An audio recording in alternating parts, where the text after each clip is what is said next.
Hello, everybody, and welcome to Breaking the Barriers. Tonight we got a cool show. It's gonna be a little different, leaving politics out. Yeah, we're gonna focus this strictly on gang violence, gang prevention, and yeah, just it's anything that's going on in the community where most of us live. Around me, the people that you see on here talk about these topics. One of them you already know is my man Patrick. And then How you down guys there, doing? we do this right like that, diagonal this way. Anthony Russo, and then we got my man Ray Castaneda. Ray Castaneda is new to the panel today. He came on to talk to you guys because he has a lot of experience in what I'm trying to do. Um, he's been doing his own thing actually in East Chicago, Indiana, another place where I grew up. It's where I used to do a lot of the things that I used to do, and I've known him since I was a kid. Literally, when I was talking to you guys yesterday about the life that I had lived and the people that was inspired by or looked up to that were role models to me, but they weren't on the right path yet, but they made me feel protected. He's one of those guys, and I was talking about when I was young. You just call him L.A. Ray. Ray, go ahead and introduce yourself, brother. Hey, how's it going? I'm Ray Castaneda. I have an organization in Chicago, Stop the Violence Movement in Chicago. And, for the last 3 years, I've been helping out with my neighborhood, trying to help kids get out of gangs, stay away from gangs. And, just it's been a struggle, but it's working little by little. Yes, sir. Yes, sir. Okay. So one of the topics tonight, man, gang culture. Gang culture. And that's an important thing to talk about because yesterday a lot of people had a lot of questions like, how did you get out or how did you get in? What made you start even thinking about joining a gang and all these things? I broke down a little bit, yesterday about mine, why I did what I did. Ray, you have a different perspective because Ray is Latin, all right? And he was an opposite gang of what I was in when I was a gangbanger. And you can see on the path that he's on now. So, couple of questions for you, Ray, for myself personally first, and then we're going to move over to Pat and then Anthony. We're going to do some dialogue. I want you guys to ask the questions as well, just to inform people. Think about things that people will want to hear, from not being from the hood, right? Um, so, Ray, my question for you: what is it, man, that causes kids to join gangs? That's the number one question that I have. Second, or go ahead, answer that one first. Really, it came down to two different things for me. Um, Being bullied. Bullying when I was a kid by another gang before I was even introduced to gangs when I was about 12 years old.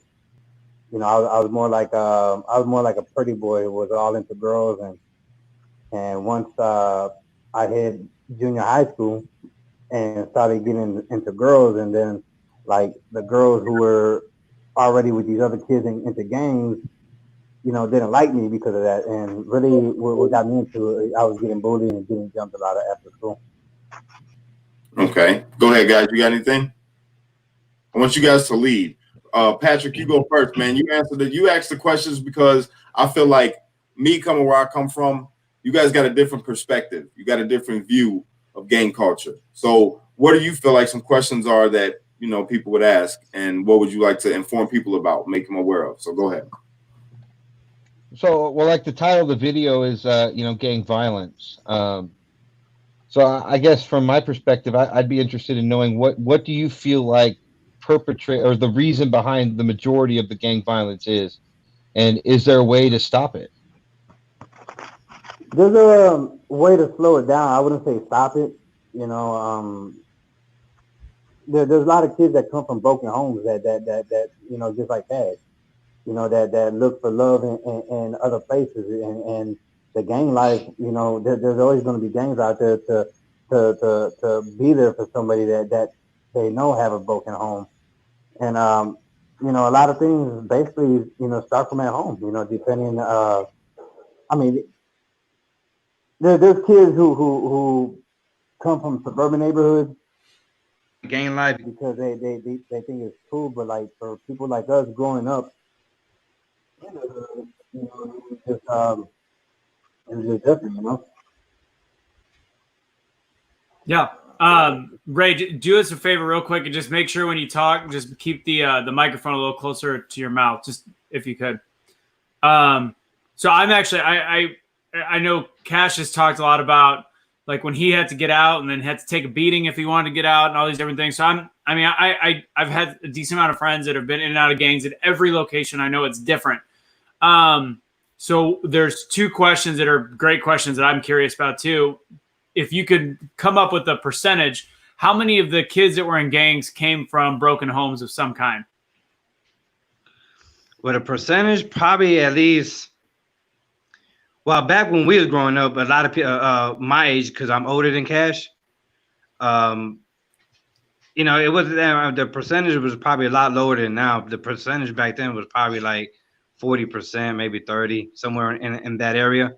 But like now, I'm a plumber, so I have my own plumbing company, and I do plumbing for a lot of real estate companies, and I go into a lot of apartment buildings, you know, around East Chicago, and a lot of these kids don't have nothing, and a lot of these kids are really coming from broken homes, you know, just like you know, I mean, in East Chicago is getting a little bad where jobs are harder to find, and I'm sorry about that. My phone keeps ringing. You're good. And blowing up. you know, the percentage is kind of higher now. You know, I say around 65% now. Gotcha. So, because that goes against the concept that a lot of people have that, you know, broken homes are the number one reason why the communities go down and all that stuff. If gangs were bad when you started and there still had dads and moms in the house, then that kind of goes against some of the stuff that people talk about a lot. Yeah, because growing up, my dad and mom, they were split up. But as I started getting older, my mom, she worked at the bar, so she was gone at night. And my oldest brother, he was into gangs, him and all his friends. And, you know, I'm the third oldest. So I was trying to hang around with them, getting drunk at 9, 10 years old, trying to smoke cigarettes. And then we ended up moving with my dad. While my dad, you know, used to sell drugs and he worked. He was home, but more, you know, my stepmom, she was kind of younger, so she looked out for us a lot. But by the time my dad stopped drinking and stopped doing that party life, I was already into the gangbanging life, and it was too late. You know, too late for me. So what would be the last question I got on this line? I really like the questions from the side. What would be, for somebody like me that has no idea on this part, what would be the difference between some of the black gangs and the Hispanic gangs? Like what would be the big differences? That's what I was going to get into. Good one, Rube. So go ahead. like the difference as far as like what? Like what is the, like, I mean, is there black people in the Latin gangs? Is there Latin people in the black gangs? And are they, do they hate each other? Out here in East Chicago is majority of black. And you know, it depends. Like East Chicago back in the days, you know, it was kind of like the north side was just Land Kings, the south side was just folks, and then you had West Calumet. They had separate gangs back then. So you know, we couldn't go into everybody's neighborhood and everybody's hood. So there's a lot of black people who grew up in Latin neighborhoods, and there was a lot of Latins who grew up in like West Cal and are around Guthrie and you know, the black neighborhoods. So and, you know, we did have white people out here too, you know, that grew up in both sides too. So it was just majority. So if you were like a Latin king, for example, you could be, there's plenty of black people in the Latin Kings because that was the area they grew up in. Yes. Okay, that answers that question. Okay, well, another thing too about the whole the color thing about being black and Hispanic. See, here's the kicker about it. All right, like me, I was black, but I was a Latin king, right? Ray is Hispanic, and he was, you know, whatever he was. You know, I don't know if you want to discuss that. If you're open about it, that's cool. That's up to you. But yeah, I mean, I'm open about it, man. It's more than 7 years ago, so the feds can't get me for that. I want to break it down, man. This brother, he changed a lot. If you guys knew him back in the day, like I was scared of him when I was growing up because I was a little guy. To all of them, I was little, and I wasn't scared of him because I thought he would do harm to me. I was scared because I knew that this dude, he had a reputation. All of them did at that time. And I was a little guy and they protected me. And I've seen them protecting me. And I'm like, okay, I don't ever want to not be protected by them. You know what I'm saying? And when he transferred over and moved over into what he became, because back then it was like a party crew in the neighborhood. And then the Latin Kings became predominant over that neighborhood. Yeah, and I came over. Yeah, they became predominant in my neighborhood. So then you had Latin Kings, and then the people that didn't want to become Latin Kings left, and they became Vice Lords, and they became Blackstones, and then they became Spades, and they became IGs, and all these other gangs. So what was once friends turned into now you're my enemy. And it didn't matter about what color you were. You weren't from the neighborhood. You weren't from the hood, and you weren't throwing up the same sign. You weren't wearing the same color. Now you're my enemy. And it just it took a lot, because not only see me out as being a dark, I'm a black guy, whatever you want to call it, American, but yeah, my skin's black. I was a Latin King. So most of the guys that I hung out with in school, growing up, that I was in elementary school with, they were GDs. So it's like, you was my friend growing up. And now when I see you, I don't see you as my friend. I see you as somebody that I got to get. I got to get you now because you ain't with me.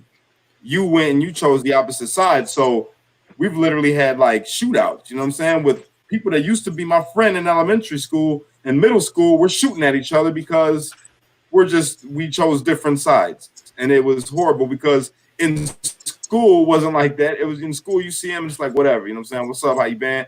But then outside of school, and you get with that other crowd of older people, and it's like, are you talking to that brick ass, or whatever it is? And then it's a war. After homecoming, I remember in high school, at homecoming, the homecoming got shot up by people that used to be friends that were now enemies. You know what I'm saying? So it goes deep, and especially when it comes to black and Hispanic. When you're a black and a Hispanic gang, you have no choice but to roll with the motion while they talking these racial slurs. They say racial things like, man, we finna go get this pinche mayate. You know what I'm saying? Which is basically calling them a nigga. You feel me? And I'm with them like, yeah, let's go get the mayate. You know what I'm saying? and I'm black, So it's like, and on the other side, when you're a Latin in a black gang, you got the dudes like, man, let's go get this, racial slur from Mexican, like a wetback. Let's go get this, you know what I'm saying? And you Mexican, and you like, yeah, let's go get them, because you identify more with the people that you're with than what you see yourself as. And it does a lot of things to you psychologically, man. It gets deep. So yeah, moving forward. I'm sorry, guys. I got off rambling. No, that was good. Ray. Hey, Ray. Tell them what you do now, man, to help prevent people from going into what you. Thanks, babe.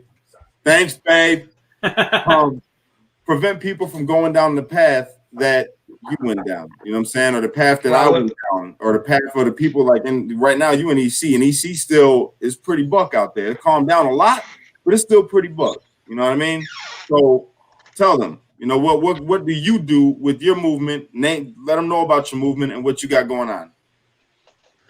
Well, what I've been doing, what we started 2.5 years ago, when we started going to the parks to talk to the kids and feed the kids. A lot of times we was giving them like clothes, and I was taking like piñatas and just a lot of stuff. We was going to the parks, making signs and just talking to the kids about gangs and the violence and all this stuff in East Chicago. I'm sorry about that, man.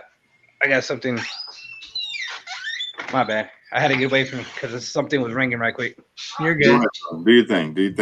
But yeah, tell them. Man, my phone goes off all the time. Like I said, I'm a plumber, so I got people blowing me up all the time. I ain't gonna take too much of your time, bro. I just wanted to inform them because both of us being Latin.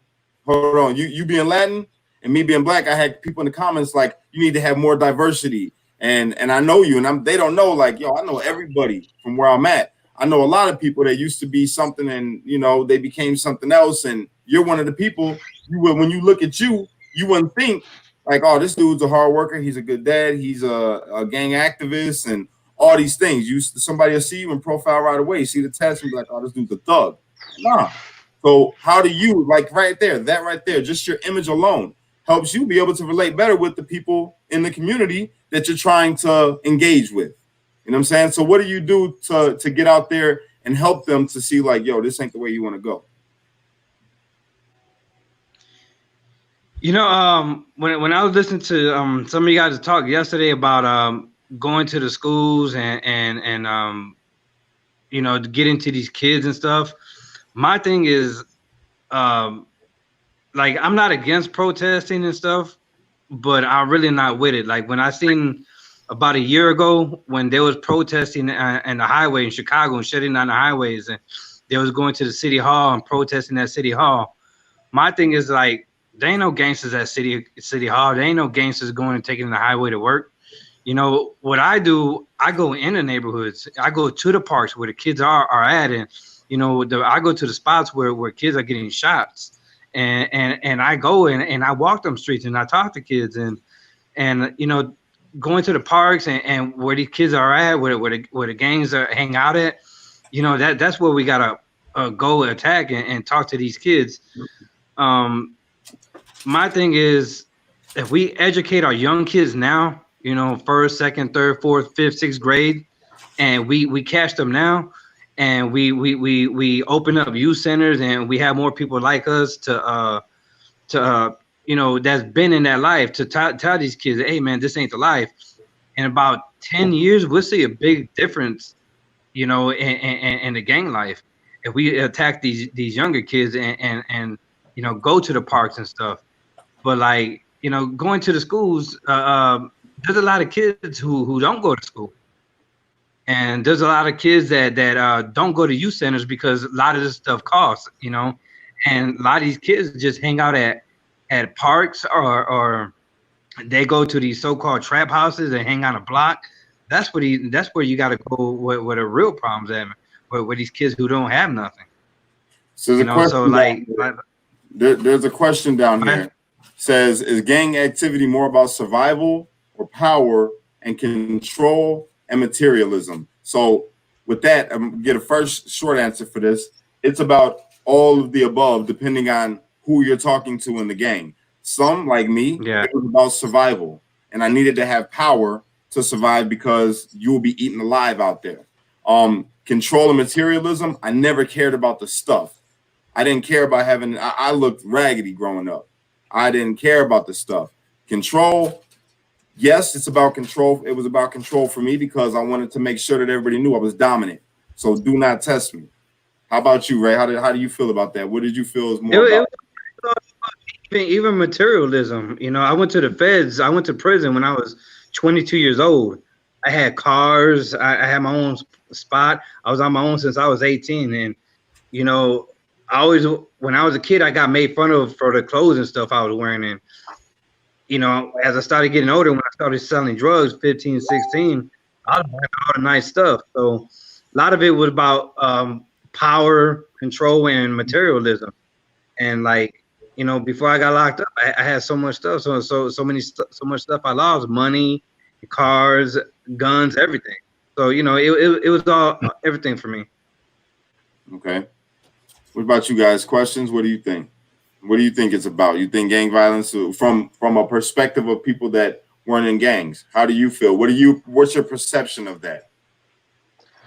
So it's interesting to me because like I've never understood why two groups would oppose each other so fiercely and decide to just shoot each other up over things. Like you guys all live in the same community and like, you know, I've spent a lot of time talking with Cash and Ray. We just met and I can already tell you're a really intelligent guy. It's not like you, like even when you were kids, I'm sure you guys recognize that the damage that's being done through it. So what is it that keeps the gangs at each other?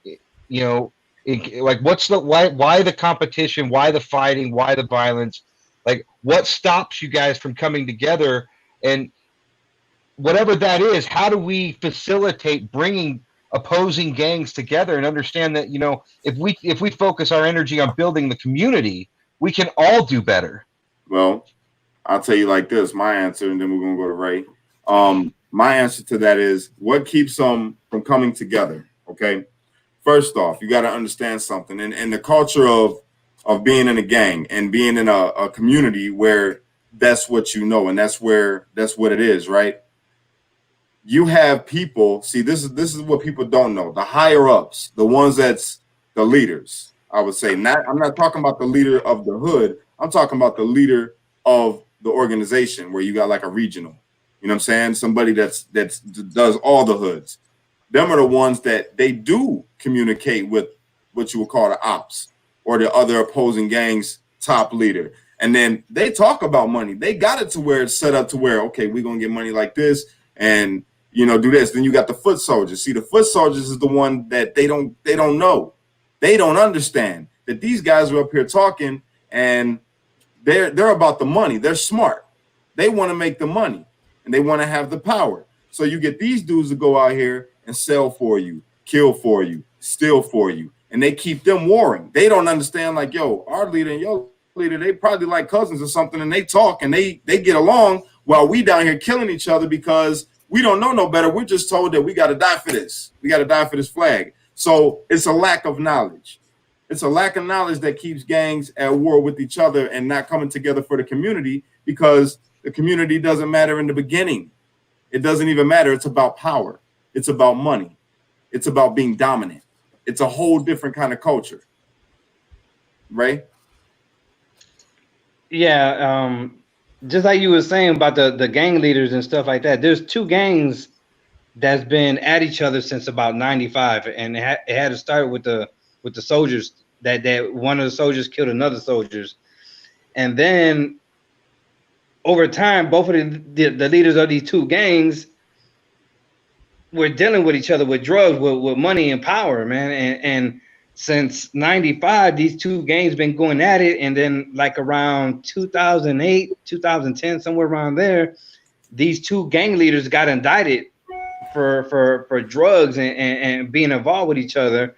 And the other gang, the foot soldiers under them were looking up to them like, man, we're killing each other. And you two leaders are drug dealing and stuff with each other.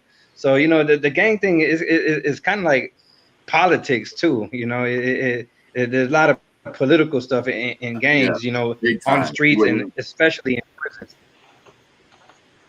Yeah. So, yeah. There's a question right here. So gang members make money for their leaders? Unknowingly, yes. You're told that you pay dues, right? In every gang, in every hood where they really gang banging, you paying dues, whether it be $10 a week, $20 a week, whatever it's gonna be. But you pay them dues. And when you pay them dues, the dues go into what they call the caja, you know what I'm saying, or the treasury. And it's supposed to go for the community, for the hood, or for the hood. It's supposed to go towards drugs for you to buy so you can make more money. You know what I'm saying? It's supposed to go for guns for the hood so that you can make sure that your hood is straight.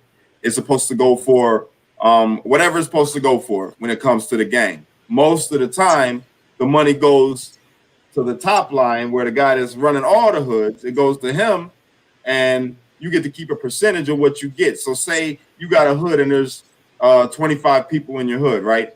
Everybody pays $10. So that's $250. You know that once a month, you got to give $100 to the top. So the top gets that $100 and the other 150 is supposed to go for the hood. Probably 50 of it go for the hood and the rest gets pocketed. You know what I'm saying? And then at the top, they keep that money just because they can. So yeah, you keeping them rich. And that's why the cycle doesn't end. And if them kids didn't pay, they got what was called a violation at meetings. They got beat down. You get beat down. If you don't pay your dues, you get beat. So fun fact, what you guys don't know, Cash doesn't know this either. My dad was actually in the mafia in New Jersey. So it's no different in any way, shape, or form. It's just it's organized crime. So the New York, New Jersey, Chicago Italian gangsters, they might on paper look like they organize a little better, but it's the exact same thing. You're constantly paying up. You're constantly you've got the one person above you, and I'm assuming it's the same in the gangs. You keep it is a trickle that goes all the way to the top, and each level they're a little bit more power, a little bit more money, a little bit more power, a little bit more money, but they're always afraid of the person above them, no matter where they're doing. They have to prove something to them. So the question that I have related to power and money, and I see the woman question, but real quick, staying on the same topic on this one, does it look like if you're a kid, if you're 13 and you're 14 and you're seeing the guys that do have the good car, the cool cars, whatever it might be, how is it that it doesn't register that the easy money that you see from the drug dealing and the being a part of it, how does that not translate in their head? Or why does it translate to easy money and not dangerous money? Like they know that 20-30% of their friends or their whatever, the people they look up to are dying, but the easy money behind it, what in a gang member's head, as a young gang member's head, translates to this is still worth it? Why does that happen? It's fun. Simply put. And when you're a kid, you know, get into fights and get into shootouts and stuff, it was kind of fun. Yeah, it's a rush. So, you don't know no better. You don't know any better at the time. You just thinking like, okay, I get to go beat this dude up, and then you go to back to the hood and you brag like, yo, I just caught so-and-so, knocked them out, and it was 3 of them, and I took them all on, and then all the girls in the hood love you because they like, oh man, he's, you know, Cash, he that dude, or Ray, he's that guy, you know, he did this, and that. And it becomes something that you get praised for the more violent that you are. You get praised for the more fearless that you are. The more brutal you are, the more beauty you're looked at for. Do you guys ever was there ever a conversation, whether you were 13, 15, 18, look at your buddy, look at Ray, look at somebody next to you and be like, I'm scared of what we do. Like, I'm scared of tomorrow being my last day. Like, did that ever come up even in conversation? You feel it. I know I'm sure you felt it, but was that something you just didn't talk about? Go ahead, Ray, you take that. No, I mean, I never thought about, you know, what if I die today? What if I die tomorrow? You know, living when you're young like that, you basically have no fear, man. And you know, just people blowing up your head with just, man, you're down, you do this, you do that, you know, basically that just pumps out your head, and you don't even think about that until I remember when I was 14 years old, I lost one of my best friends, Richie Vasquez. Oh, yeah. And then, you know, not many people got killed back in like 92, 93. But back then we didn't think about, you know, what if we was gonna die tomorrow. I mean, we just didn't care. We didn't live for tomorrow. We just worried about today. You got to remember, man, in the communities like where we come from, death was a thing that you seen growing up. I remember a little girl getting shot in a drive-by and she died. So you already had the fear of dying, or the realization that you could die from a bullet. I remember walking to the corner store and hearing gunshots, and me and my friend Mike, we jumped down on the floor because we like, man, they shooting again. So we get down and then we looked up to make sure we straight. Be like, you get hit? I know. And then we're like 9 years old. So when you're growing up like that, you don't think like, well, you know, when you get into the gang, you're more like, okay, we already going to die anyway. So we might as well live fearless. We might as well, that don't even matter. So when you talk about wanting to do better, yeah, I've had them talks for some, you know, when you get older and you know better, you're like, you don't want to do that no more. You're like, I just, you know, I got my kid. I want to get away from this, man. I don't want to do this. And then you start finding faults in the people that are ahead of you. And that's what I did. I started looking at the ones that are above me. And I'm like, why am I listening to this dude? Like, first off, I could whoop him. I could whoop this dude. Second off, he ain't helping me make no money. He don't care if he ain't giving me no guns. He's not doing nothing for me. And then you start challenging the authority, which is why they target the younger ones. The older you get, the more you realize, like, I don't need you. You know what I'm saying? And you got this like fearless vibe about you. And yeah, death doesn't seem like anything until you see your boy get killed. Then it gets real. You know how many of my boys I lost? Rest in peace to Manolo. You know what I'm saying? Watch him, like, man, when I went to his funeral, it was sad. We hear about him dying, and when I drive past there, every time I drive past him, I'm like, man, rest in peace, because he was a good dude. He was artistic. The dude can draw, and he was not, his soul wasn't a gangbanger, but he had to be because of where he was from. You know what I'm saying? He was a great dude, and he lost his life. So when you see that, you just like, and your idols, like, you know, rest in peace, Twan. Twan was like my idol growing up, and it's like, he got taken out. This dude was tough. You know what I'm saying? He was one of the most real dudes that I ever knew, giving me money so I wouldn't steal from the store when I was 9 years old, 8 years old. You know what I'm saying? And somebody killed him. So yeah, that realization sets in like you could die. But then you're like, I'm going to be tougher. I'm going to be tougher than that. You know what I'm saying? I'm not going to be one that gets caught. You know what I'm saying? And it's a messed up cycle, bro. It's not until you get older that you learn these things. You know what I'm saying? It doesn't even register in your brain about dying when you're young. When you're a teenager and you're out there and you're raised in it, that doesn't even hit your mind to think like, yo, I could die. Nah, you're like, no, I'm gonna kill before I die. Well, I think that's true I think that's true of teenagers across the board, whether it's in gangs or in other communities where that's not it, or where they're not in gangs. Teenagers, it's all in the kids, right? Teenagers, they don't perceive it that way. But I think one question I got to ask though is, Be right back, guys. when you load a weapon and you do a drive-by or you point a gun at another living being, and you realize that you are potentially going to take their life, you know, that carries a great deal of weight, you know. So how does the gang culture cultivate this idea that taking a human life is okay and it's just what you do? Because for most people, you know, like I hunt and I fish, and I've never actually pointed a gun at another human being, but I've pointed guns at very big animals and gone hunting, you know. And there's that moment where, you know, I'm about to pull the trigger where I have to think about it, right? So how do you overcome that? You know, a lot of times when we were sent on what they call like missions, you know, they'll talk to us, they'll give us a gun, and they'll tell us, hey, we're gonna send you on a mission. You got to go shoot these people up. You shoot these people up, you're gonna move up in rank. You're gonna have power. People are gonna fear you. So, you know, telling the kid that, especially that's been bullied, that they're gonna have a lot of power and they're gonna be running that gang one day, that, you know, that just feeds them. And, you know, when I was a kid and I used to sit down and I used to load a gun and they used to drive me to where I gotta go, then my thing, I was so excited about shooting somebody because I wanted to run this gang, or I wanted to move up in power, which I did when I was 16. I was running people that were like in their 20s, you know, and people thought I was the head of this little crew at one time because they knew back then I was a little nerdy kid with glasses that was going to shoot somebody, you know. So You become a just product of your environment.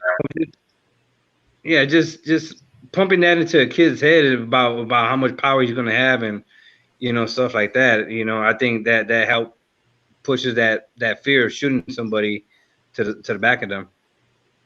Yeah, I'm telling you, man, it's just a different feeling. I remember growing up and feeling like the man when I was 8 years old in a basement having target practice.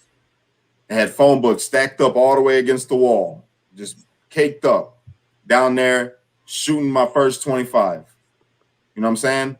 And just learning to shoot and getting prepped up. Like I told you, they had me beating people up when they was older than me and they wouldn't hit me back because I was surrounded by these dudes that will annihilate them, but they didn't want to do it to a kid. You know what I'm saying? So it's like, it's just the way that they make you feel. That's what it is. It comes down to, like, when they glorify you, when really they're not glorifying you, they're manipulating you to become something that they can use, is what it comes down to. You become a product of your environment. If your environment, you're raised by hyenas, man, you're going to act like a hyena until you understand that you're really a lion. You know what I'm saying? I think I'm curious about how women are treated in gang culture, and I know a lot of people are asking on the side about like what's the positive spin. And I kind of collected a bunch of good questions that are how to look at fixing this problem on top of already what Ray's part of the group that does it, but I think that's key, and that's what everybody's curious. Like, cool, we talk about it, so what do we do? But I am curious. Rhonda's question, and coming from me, I don't know. How are women treated in gang culture? Are they held on a pedestal, or are they treated like trash? It depends on the gang. I'll tell you right now. Back when I was a kid, growing up, they're up in. Growing up where I grew up, if there was a Latin queen, depending on how she got in. So some of them are come in because they got heart. Like, they'll take a beat down like a man. You know what I'm saying? And they're tough. Some of them will roll the dice. Rolling the dice means she rolled the dice, and that's how many dudes get to have sex with her. And that's how she becomes a queen. But she'll be known as, different type. You know what I mean? She's not like a bone crusher. She's more of get down for the guys. And you got some of them that are just held on a pedestal because they are like some hustlers. There's women out there that get money like dudes, and they're tough like a man. And yeah, it all depends on the female. You know, it's crazy, man. It's a whole different world. Like just out here, like in Indiana, the gang I was running, I didn't allow women to be a part of the gang. You know, so like Cash has said, it depends what gang, what gang they're in is how they're treated. Yep. Because I do want to know what your guys' thoughts are on how to get out. I saw one, and I know the story, and a lot of people know the story, but I saw somebody ask, what was your aha moment, Cash, and how did you get out? And probably for Ray too. I don't know Ray how he got out. I think that's a good question. Well, I'll tell you what. I'm gonna break it down. It's gonna give me a couple of minutes for this one, okay? Let me tell you. I was born and raised in it. When I got locked up when I was 17 years old, okay? And during that time, from a teenager up until 17, I was in a battle with myself because I was always ahead of the curve when it came to I was never a follower in my neighborhood, and I always was battling between go to church or gangbang, go to church or gangbang, and I was doing both. And I was trying to get I was reading a lot, and my mind was intelligent. I didn't act like the rest of them when it came to intellect. And when I turned 17, I was struggling.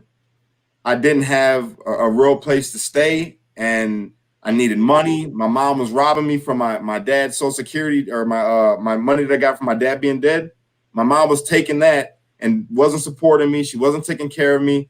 And I broke into someone's home, and I tried to steal all their weed. They had a whole bunch of weed in the house. I wanted to take their weed. So I get locked up. And when I'm locked up, this was the best moment of my life.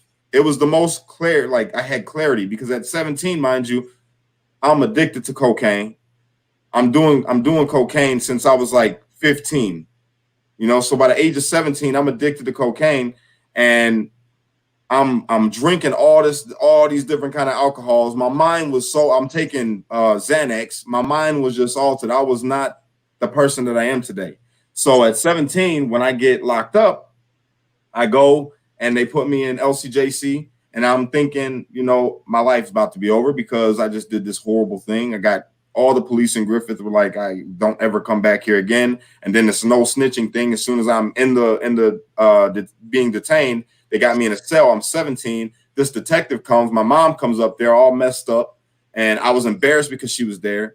And then the detective's telling me, look, we'll let you go. You just tell me, who told you about this house? You couldn't get out here by yourself. You don't have a license. How did you get out here? And I'm like, man, F you, I ain't telling you nothing because you a cop. You know what I'm saying? You standing on it, and I'm aggressive to the cop. And he's like, well, kid, your funeral, So he let me be. I get locked up. I go in, and I find out while I'm in there that I have a son on the way. You know what I'm saying? With the lady that I was with, my first son's mother. And I was shocked. I got the letter and I seen the ultrasound picture and it freaked me out. And I started crying. I broke down crying, and my mind's clear because I've been off of drugs now for a month, and I have nothing but time to think. And I'm reading the Bible inside there, and I'm just like, what am I doing? Why am I even here right now? Why did I do that? Why did I wasn't even in my right state of mind. I'm like, why? And I started asking myself all these things, and I'm like, I know better than this. I read books about people that I wanted to be like. I wanted to be a pastor when I was a kid. That was my dream. I wanted to be either a pastor or I wanted to be a cop. Believe it or not, that's what I wanted to be growing up. And when I went to the court, they shipped me off. I was supposed to, on my paperwork, it said that I was supposed to get waived and go to adult court. Something happened where they messed up and they sent me to juvenile boys school in North Central in Crawfordsville, Indiana. Best thing that ever happened to me. I go there, and it's a whole bunch of dudes just like me, and I'm the only one from where I'm from. I'm the only Latin king that's in there, so right away I get tested. Got a knock dude. I'm getting into fights, handled it. The COs were like, you're so intelligent. They would talk to me, and they're like, why would you be in a gang? And they're talking to me, and I'm talking to them, and they just ended up loving me. So I ended up getting my GED with honors. I got all these different awards for being a peacemaker in there, for excellent behavior, for helping others with whatever, being a tutor, helping people study, all types of stuff inside here, and let me know about myself. Like, I got a lot more to offer than just to be in these streets doing it, listening to somebody else. And I got a son on the way, so I got to get my life together. So I got my GD with hopes of getting a job when I got out. So when I get out, I'm 18 years old. My son's born the following month, and I just didn't want to do it. I didn't want to do it no more. But my friends were there that I grew up with that weren't, even though they were in the same gang, we were like brothers because we grew up before the gangs. So you get back in that environment, and I'm back around these people, and they love my son, and like, oh, that's Little Cash, and they, man, I miss you, bro. But in my mind, I'm like, none of y'all wrote me except for maybe 2 people. Everybody knew where I was at. Nobody wrote me. Some of y'all trying to talk to my baby mama. I just seen the not side of brotherhood. They were not my brothers. And I figured that out. I'm like, these dudes, some of these dudes ain't my brothers. Some of them were. Some of them were real. And they were like, couldn't wait to see me. And life, it goes fast out here. It goes slow for you while you in there, but we just had to keep living. They broke it down and was real, but helped me out, gave me money, like, here, get on your feet. And I had another son. And then I'm working. I got on Local 17. And I'm just like, the more I'm doing all these things, becoming a man, I'm like, I can't even be around these guys. So I left. I ran at the age of 19 years old, 18 to 19 years old. I ran. I got my first like couple $1,000s from saving up from working, and I moved to the most nice city around me that I could without being too far from work, Sherville. And I got away, and I was gone, and I was out of their life. And they put me on SOS because, like, where the cash go? Nobody knew where I was. Nobody could get a hold of me. Nobody talked to me. I didn't talk to anybody. I just fell off the map and just worked, and it built my family. And when I fell right back into it, laid off. When I get laid off, I'm back here in the community, and I'm like, I don't want to be here. I don't want to be around these guys. I don't want to be a part of this gang. But when they surround you, they're like, look, you either going to get back right, or you're going to go to war every time you see us. And then you're left with what? Because now I got a family, and I value my children. So I'm like, okay, I can't go to war with these guys, even though I could take them. I know I could take them. But what if they shoot my house up and my kid gets hit? What if they catch me when I'm with my kid or when I'm with my girl? So I couldn't take the risk. So I took a beat down. I took a 3.5 minute head to toe and let them beat my body up, bruised all the way up from head to toe, beat up. And then after that, I was just angry. At that point, I'm like, the old me is like fighting himself not to come back out. And I wanted to get them. I did. I wanted to get them, my own people. It created a hate in me for them. And I'm looking at them and I'm plotting in my mind, like, how can I just want to get these dudes. I want to get them back. To me, they're my enemy now, but I can't show that to them. So it was like, I hated it. I wanted to be done with it. So I got on my feet again and I moved away after I beat a couple of them up. I got into a couple fights, but I was, me, and they knew me. So you can't kill me. You guys can't kill me now because I'm in good standings. So I could fight. We could fight now and you can't kill me. But I wanted to get away. So I got away again. And that time when I got away and I come back, because we bought another house and we bought it close to the neighborhood, I wanted to give back to the neighborhood. So I came back to the neighborhood. And I'm like, at this point, the older guys know me, and the ones that were a problem, they're gone. Some of them got killed and they were dead. Unfortunately, some of them went to jail. I'm going back to my community and I'm going to help my community. And then that's what I did. I came back to my community and became like a pillar in my community. And I was protecting my community. I was having cookouts for my community. So what made me say, was my kids and my learning and seeing how unloyal they were. You know what I'm saying? To me, the person that they valued so much, and he's this and he does, it was bullshit. It was bull crap. I got into a couple. Well, for me, it was a lot different. Started gangbang when I was 14, went to prison when I was 22, got out when I was turning on 30. I'm 42 now, and I stopped gangbanging just probably like a little over 7 years ago. I was still in my early to mid 30s, and after I got out of prison, I was going through a lot of stuff. I still thought I was young, so I had the mentality of a 22-year-old. So I still thought I was young. When I got out, all the older guys my age, most of them wasn't around no more, and all the youngsters, which we call shorties, were already growing up between 18 to 21.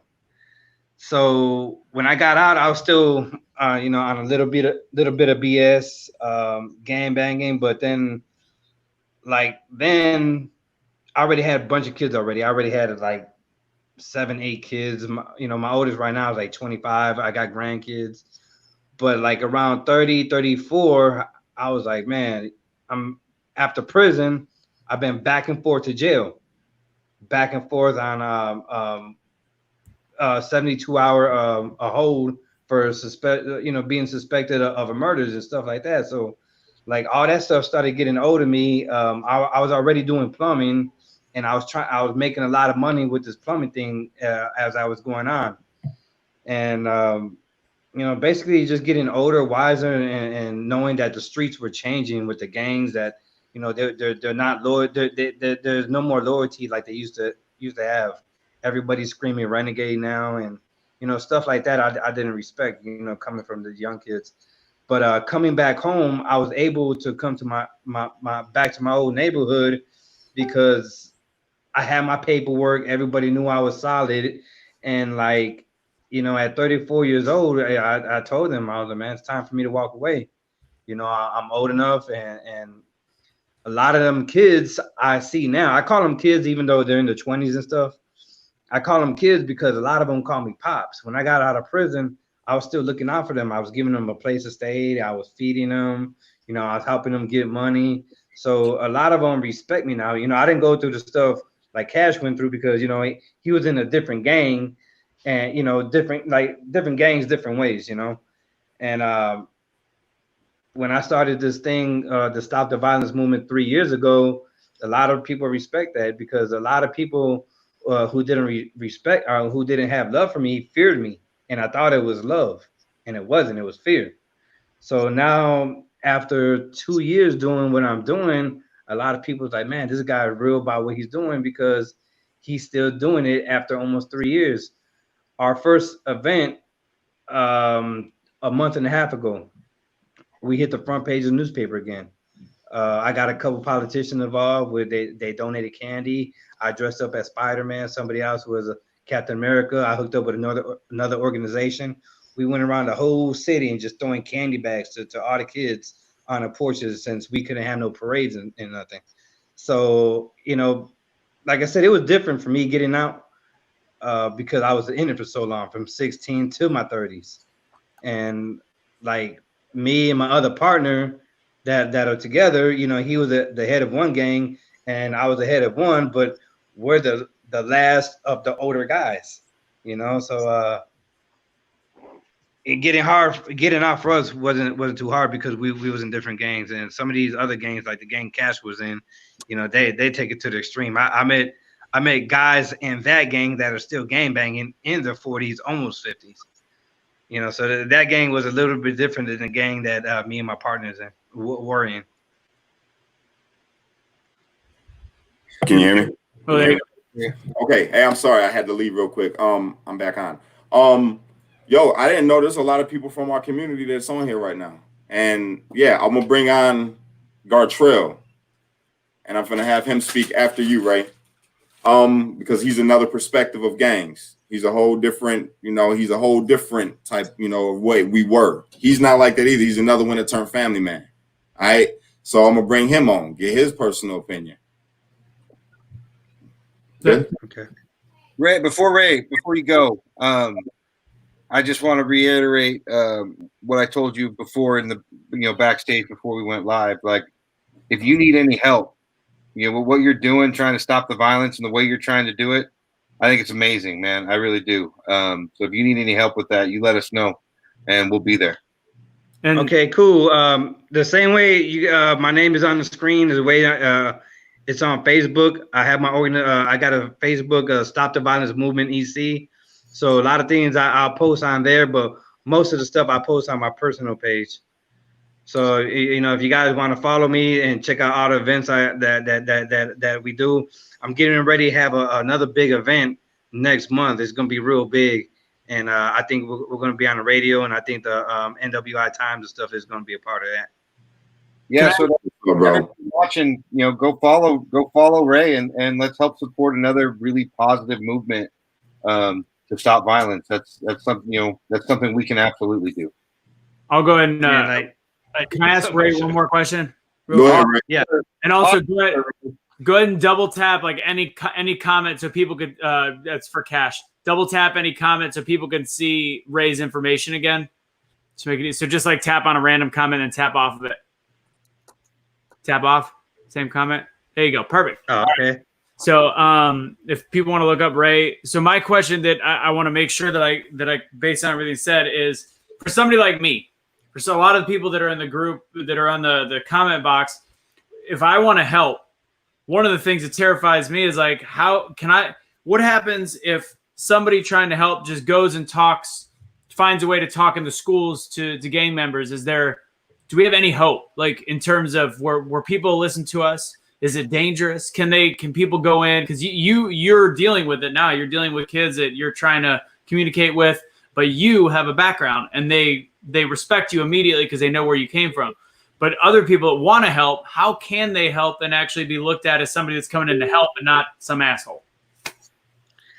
I think hooking up with people like me and Cash will help out a lot. Somebody who's been there and been to that life like me and Cash. Like I tell people, people's like, man, what difference do you think you can make that people have been trying to do for about 20, 30 years? I said the difference between now and then is back then we had people coming from suburban neighborhoods. We had people coming from churches that's never lived that life trying to tell us what to do. But now you got people like Cash and I that's been to that life and is trying to do help these kids get out of gangs and stuff, and get involved with people like us, and that'll help out a lot. That'll help us out. People like you guys getting involved with people like us that's been to that life and that's trying to make a difference. How do they search you again, Ray? What's your? I'm gonna go ahead and put it in. On Facebook, or you could get me at Stop the Violence Movement EC. You could request it or follow it on Facebook. Okay, I'm gonna go ahead and just put it for my personal Stop the Violence Movement EC. EC. Yeah, and then you can put in my name on Facebook, Ray Castaneda. There's a picture of me when I was on Windy City Live last year. All right, it should be in the box now. Okay. Hey, Ray, I appreciate you for coming on, man. Man, love Cash, and like I said, man, I support you, and you guys ever need help, man, you got your organization ever come to East Chicago, you already know where I stand at, man. I'm trying to fix my home EC before I go try to fix somebody else's home. So everything I do is in EC for EC. All right, I hear you, man. And one thing I want to throw out there, man, you guys, it doesn't just start with people like me or people like Ray. All right, you got to fix your own homes, man. Where you live at, if you got gang violence, then you got to be the one. I don't care what nobody says. I'm for calling the police. You could call me what you want to call me. Somebody does something to my community, I'm not going to be the one to go out there and try to, go have a shootout with somebody because they doing some gang activity. I'm going to do the right thing first. Unless they pulling a gun on me or they're trying to invade my home or something like that, I'm calling the police first. That's the neighborhood crime watch. That needs to be re-implemented. If you want to start somewhere, neighborhood crime watch. If there's some crime going on in your community and it's some gangbangers, man, call the police and make them aware so they can know who these people are that are in your community that's causing things that doesn't need to be caused. If you see kids out there and they wearing these colors, man, they got their hat banged off and they got pistols on them, and they kids and they ain't supposed to have the pistol, call the police. Don't listen to that no snitching and don't call the police. No, call the police. Call the police. You might have saved somebody's life. You might have saved that kid's life. You don't know. Call the police. If you're a gangbanger right now, I'm talking to you as somebody that used to be a gangbanger. Okay, I'm telling you right now, it don't pay. If you're a gangbanger and you're grown, you're my age and you're a gangbanger, you're a loser, bro. Don't be a loser. And I'm saying that with love. You are a loser. If you're out here claiming a gang and you still gangbanging, you're a loser. Don't be a loser, especially if you have children. If you got children, teach your children, don't join gangs. I'll let my kids talk to you and they'll tell you right now what will happen to them if I even find out they're hanging with a gangbanger. My kids will tell you, my foot will be so far up there behind that my toes will be tickling their tonsils. Oh, Straight up. I don't care. I don't support any gangs, period. I don't care if they say, well, we're just an organization or we're just, no, it's already bad. It's already bad. And I can't be feared into being quiet. I can't be feared into not speaking out against gangs, because I know people are going to be looking at me sideways if I go in certain parts of town now, because I spoke a lot. I'm speaking a lot. And you can think what you want and say what you want. I care about the kids. I care about the people, the good people of the community. I care about them. I don't care about a gangbanger that don't want to change his ways. I care about the gangbanger that's caught up in some things and can't get out, because I've been there. I've been there. I want to help you. But if you're one that's like, man, forget what Cash talking about, he is snitch, or he talked to the police, or I don't care, because I'm a grown man and I have kids and we live in a society that has rules and we have a way that we're supposed to live. And if you cannot be a part of that, then you're the problem and you need to be removed from society. So that's just how I feel about it. And I'm sorry if it makes you feel some type of way, but I'm not sorry, because you need to hear it. So I know it's a lot of gangbangers right now that's probably watching. I don't care if you're my family. If you're a gangbanger, you're part of the problem. You need to fix yourself. I'm not judging, but I'm judging. Why? Because I've been there.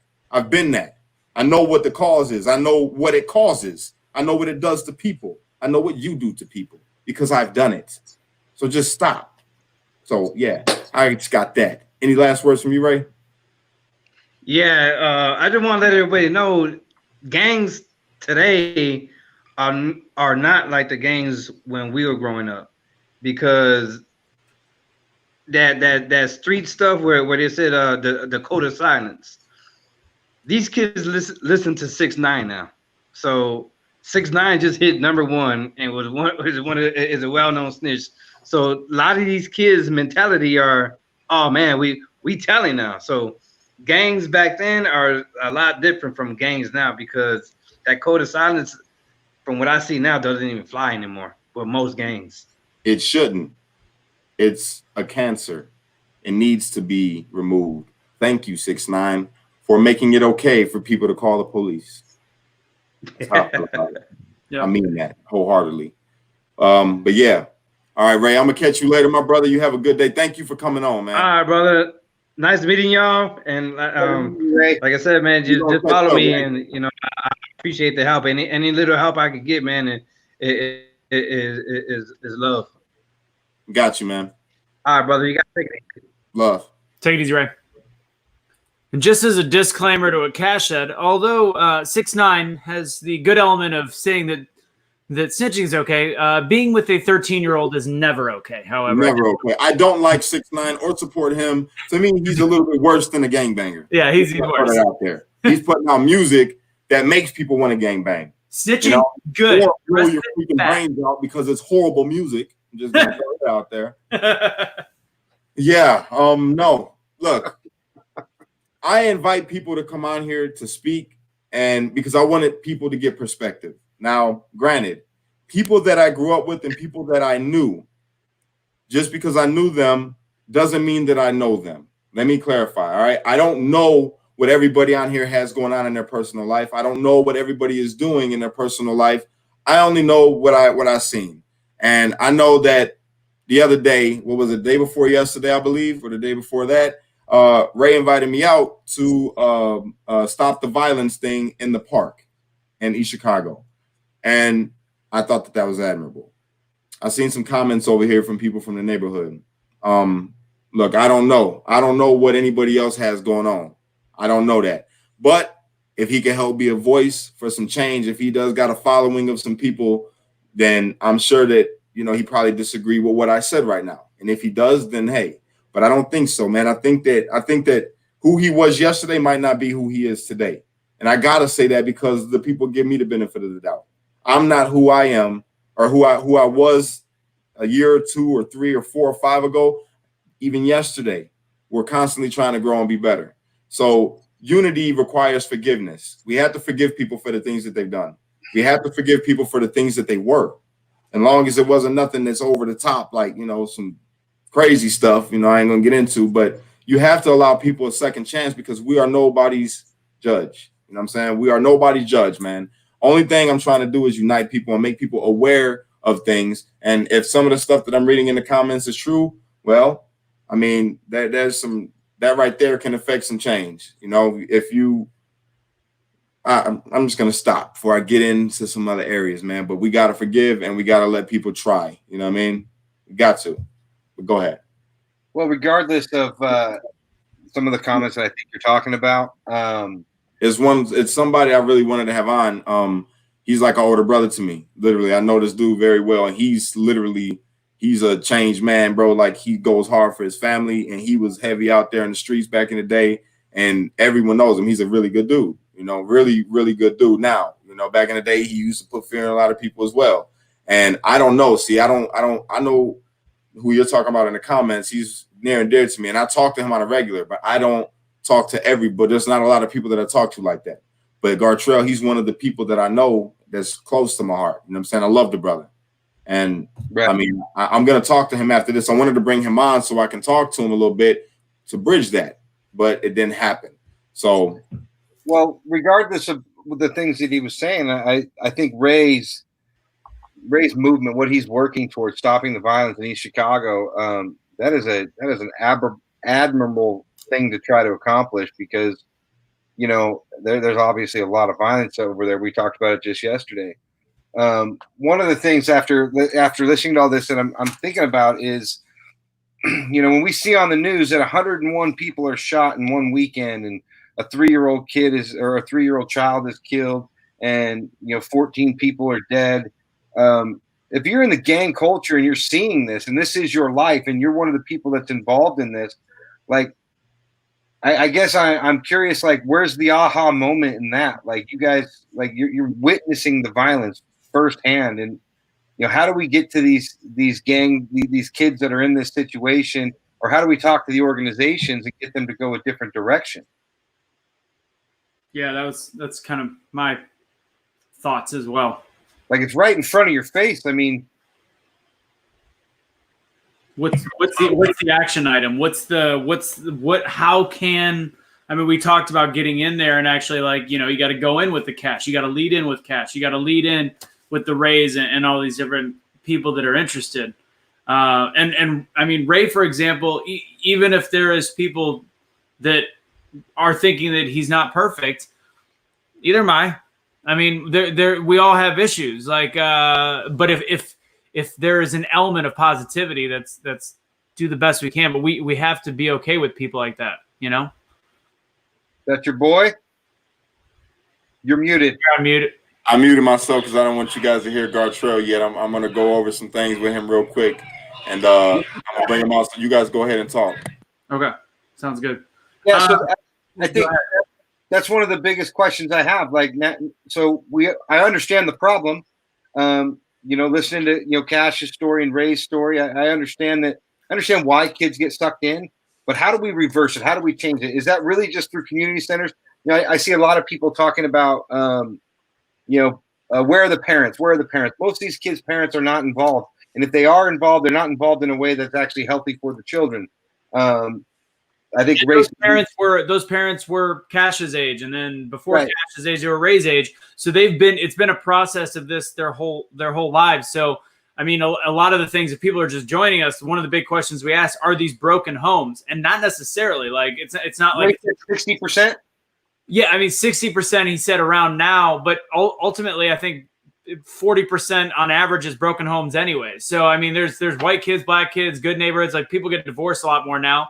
But if you look back at the root cause back when it was 30%, 35% that was, you know, 30 years ago, like they said, they were dealing more with neglect than broken homes. And all we push it in people's face, like, well, it's because we're, you know, broken homes, but it's more of the system has been broken where the parents are having trouble actually being there in their kids' lives. And that probably is one of the first places we look to in finding a solution, is engaging parents and kids together directly in these communities, creating events that force them to do stuff together. There's also, I mean, there's you know, I know we try not to go political, but I read a study today actually that showed that there was a 48% increase in African American male incarceration after the crime bill in the late '90s that was passed, right?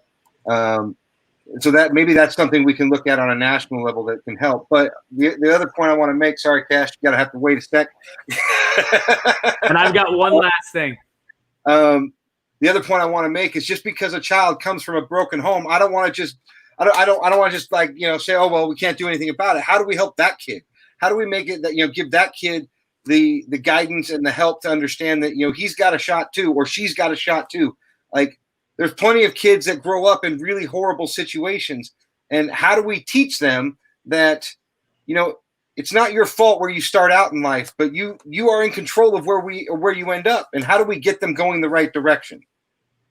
Cash is so excited. Do you got it? Is it itching, or can I say one last thing? Okay. All right. Go, Anthony. Go. I thought of this one crazy thing about a year ago, because we talk about the fact that we mentioned earlier, kids don't go to school. They don't want to go to school. Their parents don't make them. That's the biggest thing. In wealthier communities, if you don't go to school, you get grounded. Whereas in the hood, nobody care. Like, the parents don't care because they didn't go, and it's a process of issues. And then you look at our governmental systems like welfare. And what if there was a way to tie, and it's 2020, everything can be computerized, even when in the worst of schools, you still have the ability to have a computer. What if you tied students' attendance to welfare? That would make certain parents give a shit. I'm going to tip the jar.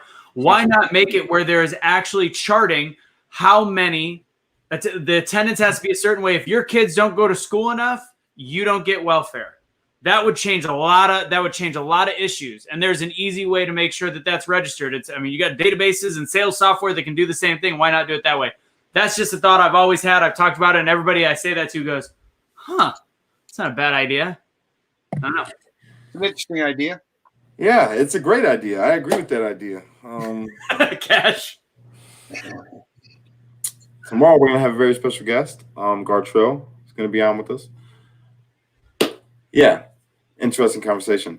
But yeah, no, about the what'd you say, Patrick? You said how do we get to the kids that everybody's saying there's no hope for? Because you know what, like, those are the kids that we really need to get to. Yeah, I think our message is powerful. There's a lot of people talking. And there's a lot of people that want to make a difference. The problem is for a lot of us that aren't a part of that culture, don't live in those areas, we don't know how to help. I got a special guest that's going to weigh in on this. Everybody's been waiting to hear from him for a while. Did he drive over to your house? Is this No, that's not Gartrell. This is the wise old me. Okay. Cash, if you keep not sleeping, you're going to look real wise and old soon enough. How everybody doing today? We're doing good, sir. It's nice to meet you. Same here. I hear a lot about you. Nah, thank you. There's It's all good. It's all good. You're wise. All right, go ahead. Weigh in. What was your question? Statement, rather. The question, it's a question. It's more about how to get to kids in these communities that don't have homes, that don't have the parental support, and how do we support them and show them a better way? How do we make that difference on an individual basis for a child that most people assume is a lost cause? Wait, I gotta do it. Watch this. Pipe bomb. Go ahead on. Here you go. First, one of you gentlemen mentioned about programs. You have to go into those urban areas where we have most troubled youth at. You have to bring them out of that area. You have to show them a different way of living. Me, myself, I was part of a program, still am, Positive Impact. And in Positive Impact, we would take the young men and women away from the urban area into the suburbs and show them you can live like this here too. It's all about economics and how you develop the economics. We think that it takes money, which it does. But nowadays, we're in an age of society where everything is done on credit. So we started educating the young men and women how to build their credit. You can own that $250,000 home just by applying yourself, doing the right things, and building your credit. Preach. You'd be surprised at the look on a lot of them young men and women faces when you start giving them what I would say a sense of accomplishment. Because coming from a non-encouragement environment, and that's all they seeing all day, and you taking them somewhere where they just feel free. They're laughing for that moment. They're enjoying that moment. And they can't wait for you to return to take them somewhere else. So you're giving them different things to look at. Because most people believe what they see, not what they hear. This is how we upraise our young brothers and sisters' consciousness. We're not going to reach them all. I was telling a young man the other day, he's a good young man too. You first have to learn how to respect, not just yourself, others. We see the good in you because the kid was a troubled kid. And when you start praising the good that you see in a child, instead of feeding the negativity in him, the child starts feeling better about themselves. It's called giving the child a chance, something the child never had. The child never heard positive Facts. I'm one of them. words. All he know is non-encouragement stuff because that's all he see all day. As y'all was talking earlier, and my nephew said, product of the environment. Projects. That's exactly what they was a project. It was a project, but it was not just a building. The project was those in the lower urban income areas. You are the project. You are being studied of human behavior. You give a child something negative, surrounded with negativity. What do you think you're going to get out of that child? Do you all see where I get it from? You take that child out of that negative environment, and he may raise up to be one of the scholars of America. He will be something good. But as long as we continue to buy into the rhetoric of this is the hood, we're going to forever stay in a frame of mind that I can't do it. I heard y'all talking about prisons. Mm-hmm. It's designed for you to go to prison. Low income areas, it's designed because you're surrounded around negativity. What are you going to get out of it? All he see all day long is dope pushers, prostitution, everything that harms. So what do you think the child is what you're gonna get out of it? You're gonna get negativity out of it. Bring him out of that frame of mind. It is a documented proof from the low urban income areas. Only 2% rise above it. Why only 2%? We first have to put that father back into play.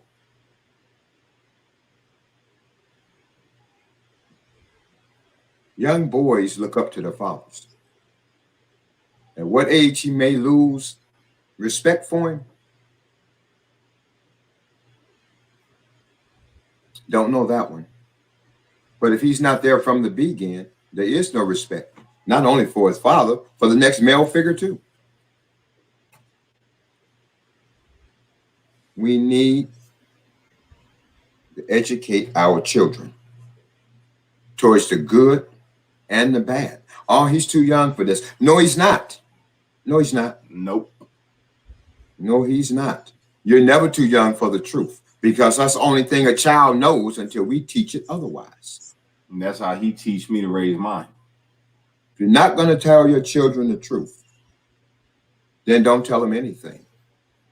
I listened to a gentleman on TV the other day, and it was talking about President Trump, and it was a European gentleman, and he said he was so ashamed of how the country is going today, and his child, his adopted child, and I could tell he loved that child. He adopted a black child. He says he don't know how to tell his child, explain to his child what's taking place in the world today. That's sad that you would even have to explain something like that to a child about racism. There was a video they showed the other day on TV of a black child and a white child playing. They were hugging each other, playing. Then, sorry to say it, the president had the video altered. Had the black child running away from the white child. And when they asked him about it, he said he just thought it was funny. Just what I just did. I had to scratch my head on that one. How do you think that's funny? We are supposed to be one government, one nation. Why are we practicing divisionism? Cash has the right concept.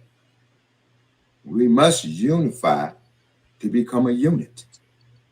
This is the only way we're going to overcome the issues that y'all are talking about. There's no other way. Ain't but one race, a human race. And the sad part about it is we all don't understand that we're colored. All different shades, Different with just shades. different hues of a man. But we're still what? One. To reach our children, man, we got to tell our children the truth. To reach the ones that we want to reach in the urban communities, we must go into those communities and bring them children out of that environment.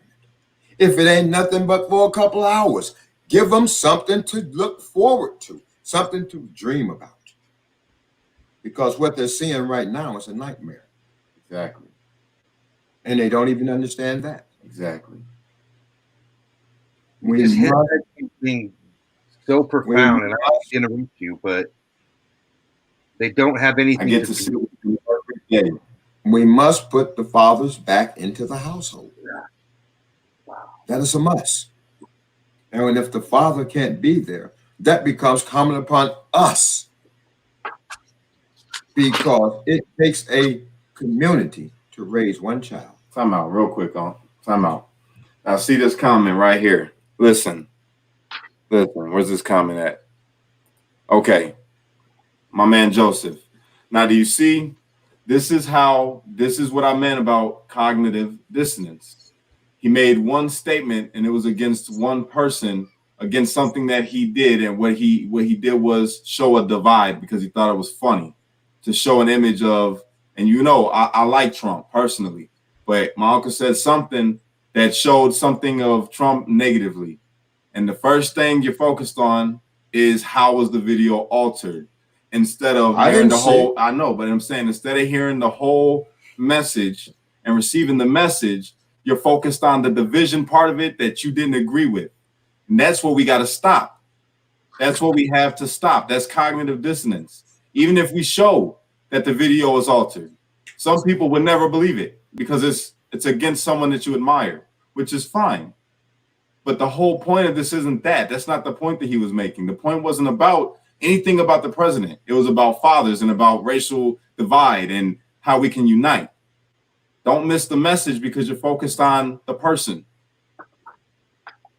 I already knew that I was gonna explain that in the end to people, and ultimately I just want to listen, and I think that's what people should do as well, because I'm just listening right now, and I'll. My thing is everybody has an opinion, and everybody's opinion should be respected.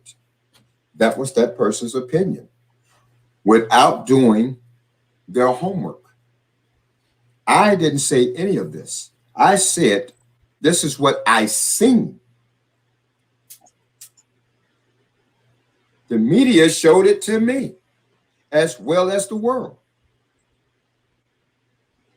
but I respect that person's opinion. Exactly. See? I really do. That's why it's called unity. Say it again, one more time. That's why it's called unity. We agree to disagree, but let's try to find a solution to the problem. Sounds like an old me, don't it? That's all we're trying to do is find a solution to the problem. Get rid of Trump's Twitter. Trump, you know what I say about President Trump? Go ahead. President Trump is Trump. Thank you. I cannot focus on the next individual And he's the one we have.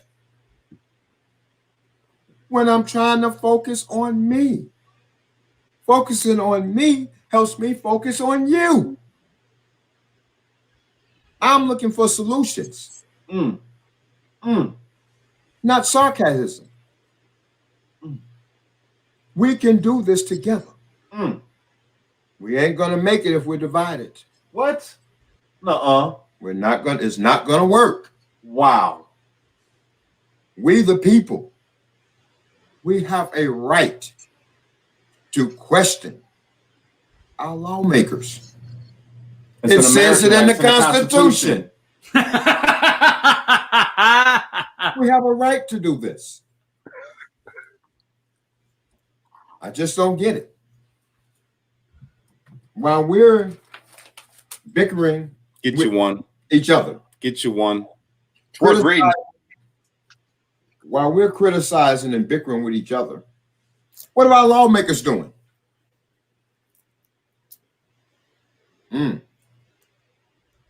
Imagine that one there. I said this, I'm telling you, I swear. You know what? I could let you host the show and Let's sound like a calm focus. me. Let's focus on the solution to the problem. What is the solution?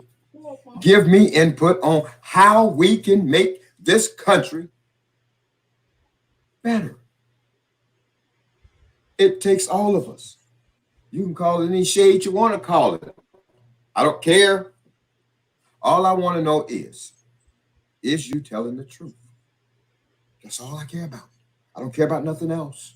Is it the truth? I don't care who mouth it come out of. Black, white, Mexican, Puerto Rican, freaking, I don't care. Is it the truth? Because we're all one. We've been taught different.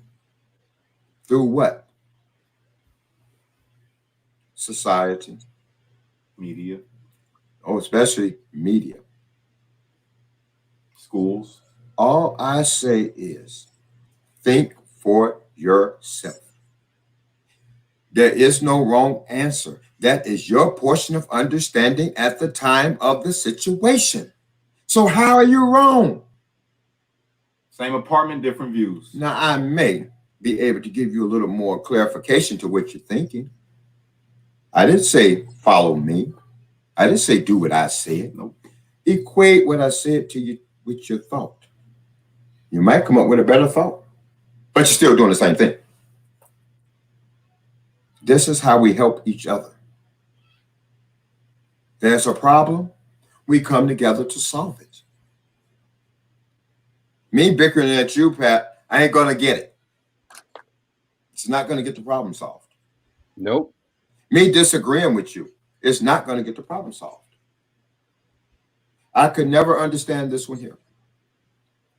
How can two men have a situation and they sitting down to talk about the situation and they can't come to a resolution? How does that happen? People don't like to compromise. That's what life is about. Exactly. Nice. I'm gonna give you 8 oranges. I got 5. But next time, Pat, I'm getting the 8 and you're getting the 5. Sounds like a pretty good deal to me. Compromising. Stop on. Hold on. Now, Unity. listen, do you guys understand?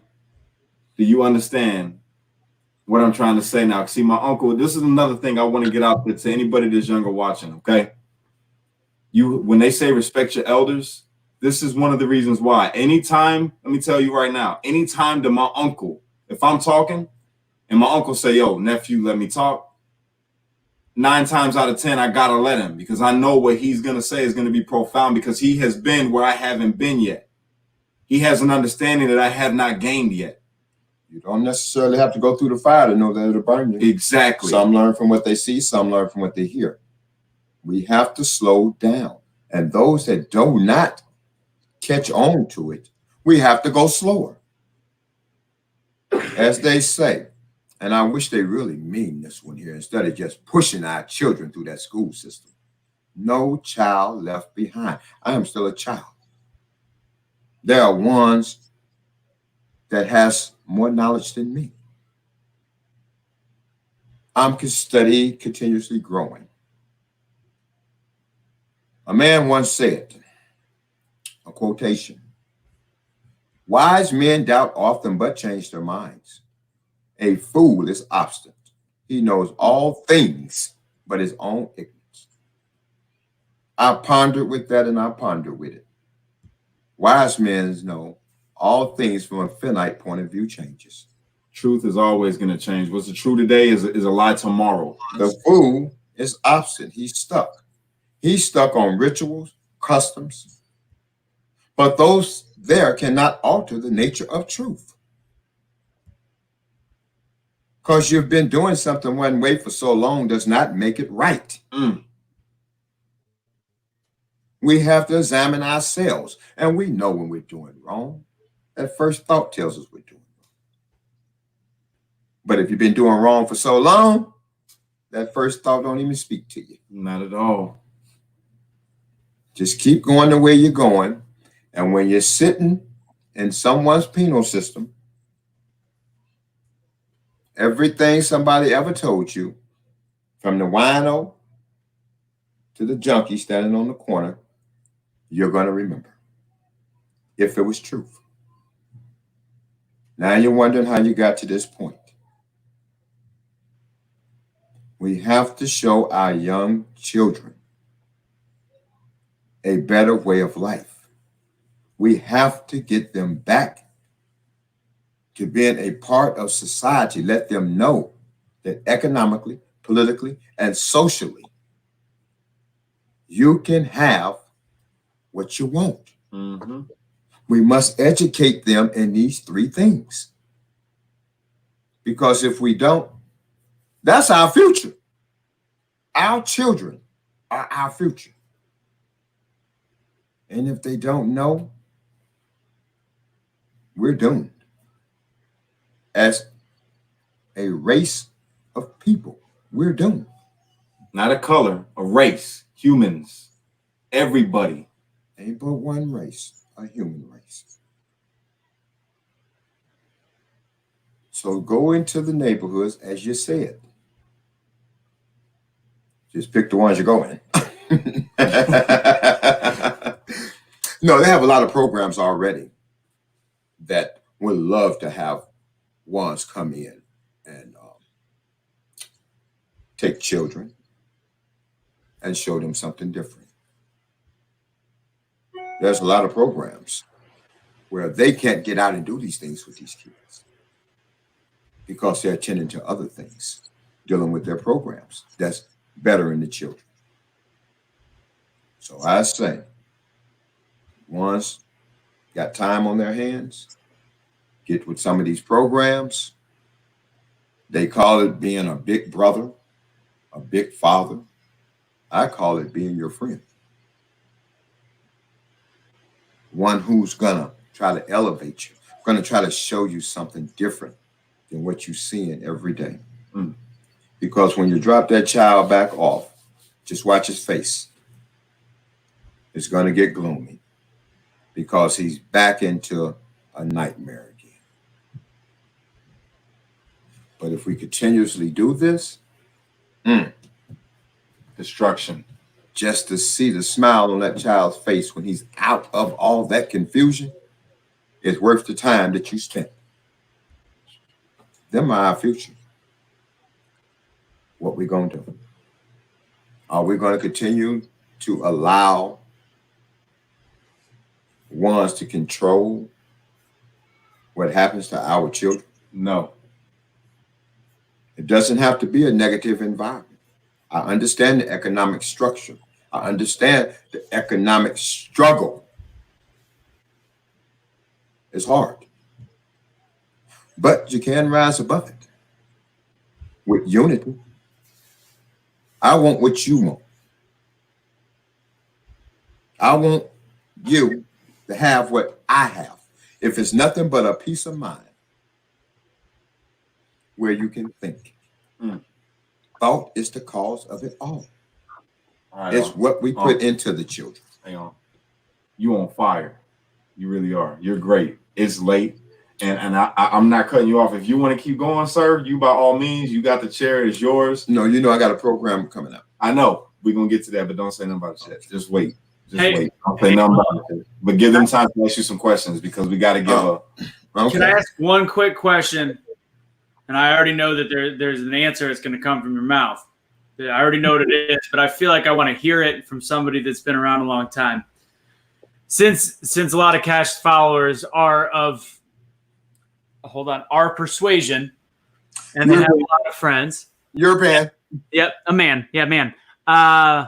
Would you, who's been around and seen a lot of social justice, would you rather see people post online on their social media hashtag Black Lives Matter, or would you rather them go donate an hour of their time a week to these communities that they actually can make an impact with?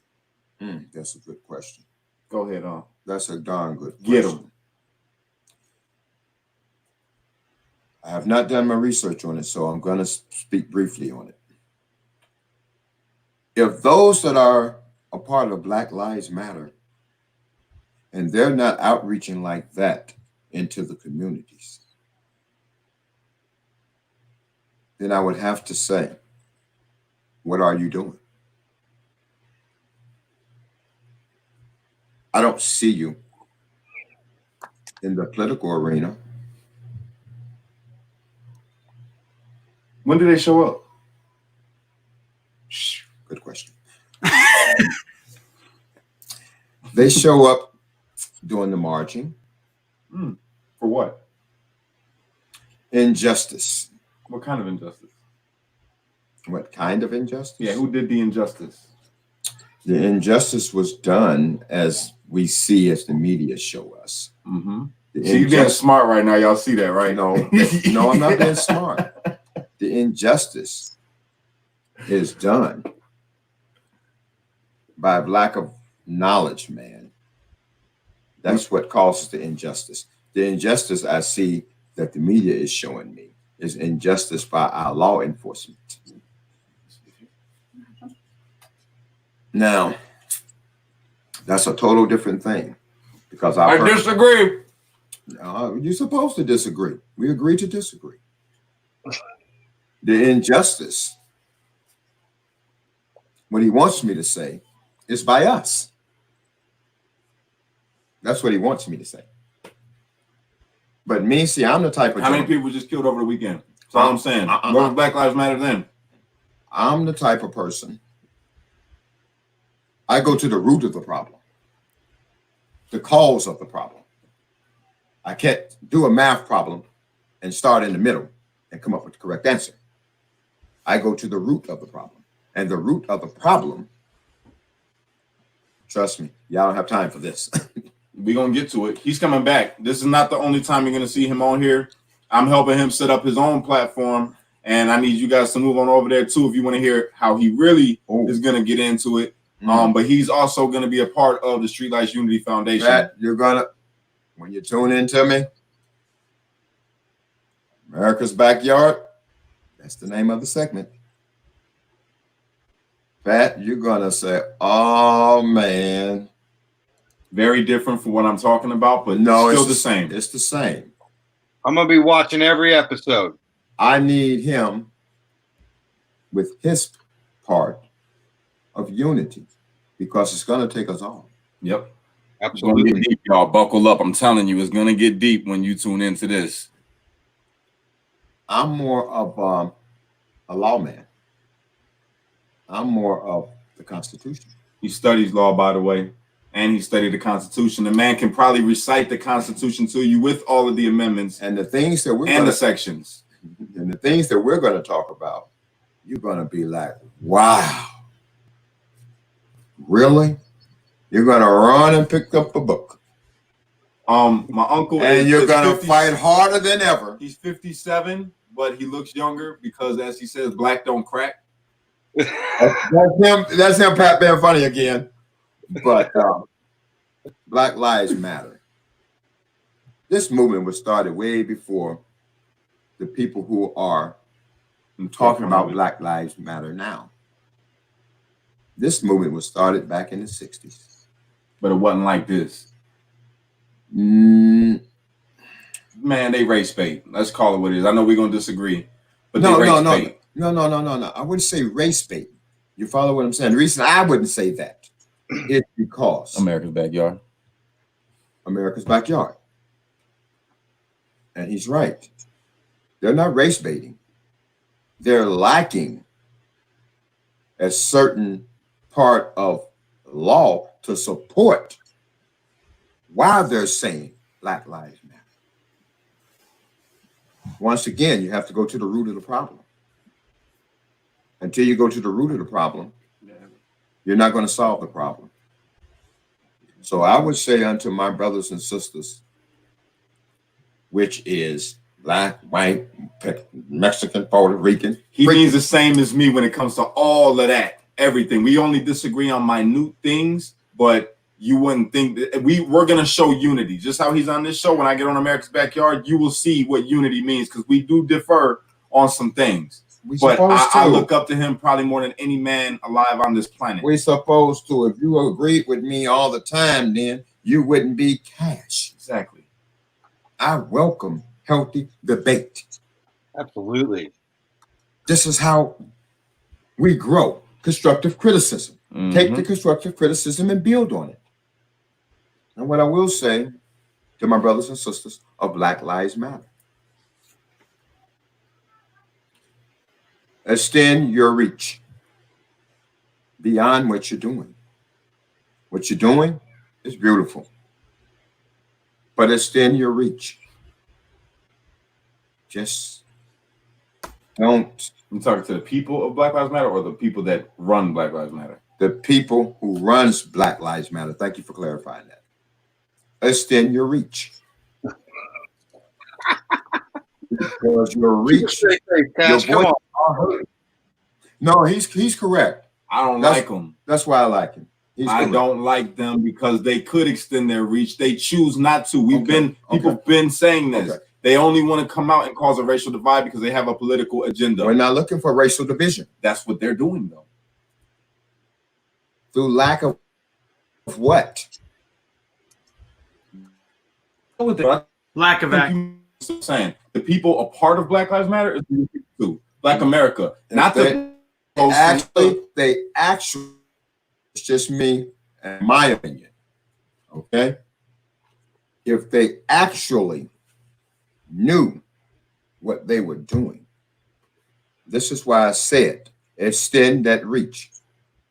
We must examine a very important document to us, because that document affects all Americans. You going to America's Backyard right now? I'm not going there. I'm not going there. Just wait. We ain't letting them talk about it. I will unplug the microphone. You're not getting it today. We're gonna get into it later because we got to discuss some things. That's Anthony Russo down there. Anthony Russo. What's up? Did I go down the rabbit hole on you? I'm sorry. No, it's Anthony Russo. I definitely want you to tune in because I want your feedback. Of course. I want you part of that organization. I want you part. Absolutely. Oh, did I freeze? All. You didn't freeze, they did. Okay. Yes, you did. It takes all of us. It takes all of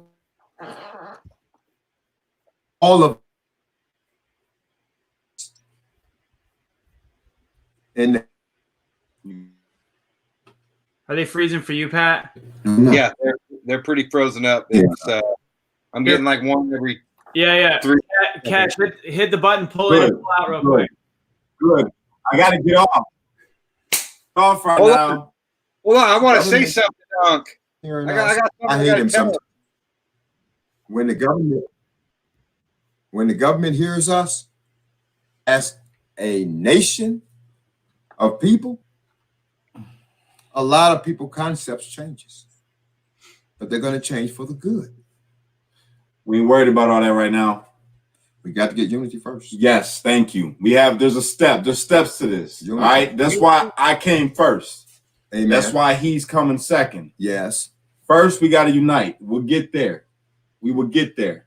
Well, Okay. let's see. That goes back to the story of the king and the prince. Mm-hmm. We doing Well, get one, there no, too. no, no, no. Uh-uh. One day, You no, doing- I gotta say you're this. doing I too gotta much. say, I gotta say this, man. The father becomes the son one day.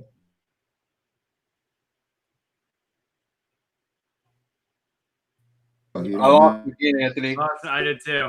So I So don't- solid. It's like God is actually directing his show, saying, "Don't give away the farm, or you have the show." Yeah, God's intervening. It's Yes, God it's intervening. Oh, excuse God me. intervened. Yeah. That message Now I want to. I want to thank y'all for y'all time, man, and allowing me to come on. I want to thank Appreciate you. Uncle. Okay. Thank you. I love you, man. Yeah. All right. Okay. Be back in the driver's. All right. I what- gotta. Whenever my uncle is here, I'm gonna let you guys know. Oh, No, he's fixing it. Am I back? you're You're back. back. There you go, and you're smooth. Back. No, Okay. you're not. I lied. That was God. That was God right there intervening. Yeah, because no, look, you just changed a lot of people's opinions and you helped a lot of people's hearts right now. He's me times 10. Dead up. If you love me, you will absolutely adore my uncle. I'm telling you, my uncle is the reason why I am the way that I think, the way that my wheels turn, has a lot to do with him. Straight up, okay? I'm like a protege, if you will, of my uncle, and he's brilliant. Right? The reason why I stopped him is because we first have to complete this goal, and that goal is to unite everybody and to get everybody on the same page and willing to listen to different sides, willing to be open to receive a message without tearing each other apart when the message is given, and just to think about it. Because once you think about it and you don't have any bias while you're thinking about it, then you can receive the message and take what truth from it you desire. When the whole truth is, it's going to be you won't receive that message. Because you don't want unity, okay? When the stage. I'm losing it again. Yeah, we're losing again. Introduce Lil Unk. Little Hunk. I don't know what's happening. Little Hunk. Now that was funny. That was me. All right. Look, love you guys. I'm gonna get up off here because it's getting choppy. This is God. He don't want me to talk about this no more because you got to wait for it. It has to be waited on. All right. Cash, I'm gonna call you though because I got to tell your uncle about that video that he thought was altered. I gotta call you. I love you guys. Thanks for tuning in. That was awesome. Thanks for being here. Fake news. And Love you guys. Make it stop. Tell that man I love him. You got you, man. Bye. Bye.